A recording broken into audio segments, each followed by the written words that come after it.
எல்லோரும் நல்லா இருக்கீங்களா? இன்றைக்கி எங்கள் ஓரவத்தி சாப்பாடு கொடுத்து அனுப்புகிறேன்னு சொன்னதுனால நான் சிம்பிளாக முடித்தாச்சு. எறா கிரேவி மட்டும் வைக்கலாம் அப்படின்னு சொல்லிவிட்டு அதுக்கு இஞ்சி பூண்டு மிளகு ஜீரகம் பூ பட்டை எல்லாத்தையும் மிக்சியில் அரைச்சிக்கணும். ஒரு 2 வெங்காயம் மட்டும் எண்ணெய் ஊற்றி இந்த மாதிரி வானலில் வதக்கிக்கணும். மறுபடியும் ஒரு 2 வெங்காயம் 2 தக்காளி போட்டு மிக்சியில் அரைச்சிக்கணும். அப்போ தான் நல்லா கிரேவியாக சூப்பராக வரும். அதனால் 2 தக்காளி 2 வெங்காயம் வதக்கிக்கிங்க. 2 வெங்காயம் 2 தக்காளி போட்டு இஞ்சி பூண்டு கூட அரைச்சிக்கோங்க. அரைச்சிட்டு நல்லா வெங்காயம் தக்காளி கூடயே ஊற்றி நல்லா வதக்கிக்கணும். நல்லா வதங்கணும், பச்சை வாசனை போகிற அளவுக்கு நல்லா வதங்கணும். வதங்கினா தான் டேஸ்ட் நல்லாயிருக்கும். வதங்கலைன்னா ஒரு மாதிரி நல்லா இருக்காது. வெங்காயமும் ஒரு மாதிரி வாயில் ஆப்புற மாதிரியே இருக்கும். கிரேவியே டேஸ்ட்டே குறைஞ்சிரும். அதனால் பொதுவாகவே கிரேவிக்கெலாம் நல்லா வதங்கி இருந்தால் தான் டேஸ்ட் நல்லாயிருக்கும். அதுக்கப்புறம் எறாவை எடுத்து போட்டுக்கோங்க. அதுக்குள்ளே கையை சுட்டுக்கணுங்க. நான் இப்படி திருப்புறேன்னு சொல்லிவிட்டு வானலில் கை விரல நல்லா சுட்டுக்கினேன். அதுதான் கொஞ்சம் கேமரா ஆடிடுச்சு. அப்புறமா எறாவை அள்ளி போட்டுக்க வேண்டியதுதான். போட்டுட்டு நல்லா கிண்டி விடணும். எறா ஒரு சில எறா வந்து நல்லா தண்ணி விடும்.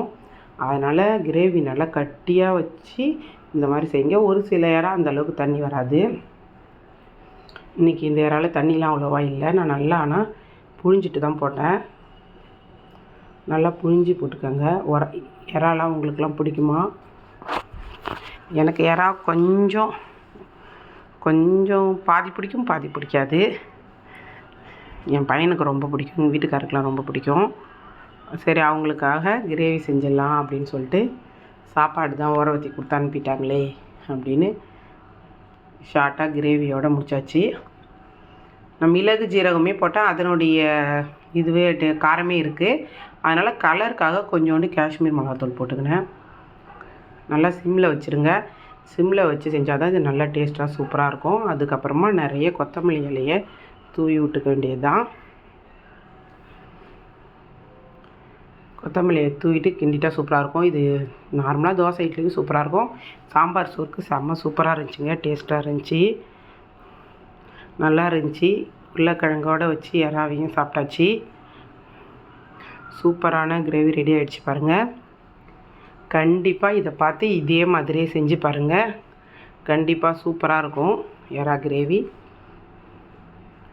அடுத்தது மாவு அரைக்கிற வேலை வந்துருச்சு. இங்கே போனோம், நாங்களும் சாப்பிட போகிறோம். எண்ணெய் நல்லா தனியாக கொதிக்குது பாருங்கள். கிரேவினாவே பொதுவாக எண்ணெய் இந்த மாதிரி கொதிக்கிற மாதிரி வந்த பிறகு தான் இறக்கணும். அப்போ தான் டேஸ்ட்டு சூப்பராக இருக்கும். உங்களுக்கு பிடிச்சா லைக் பண்ணுங்கள், கமெண்ட்டில் சொல்லுங்கள்.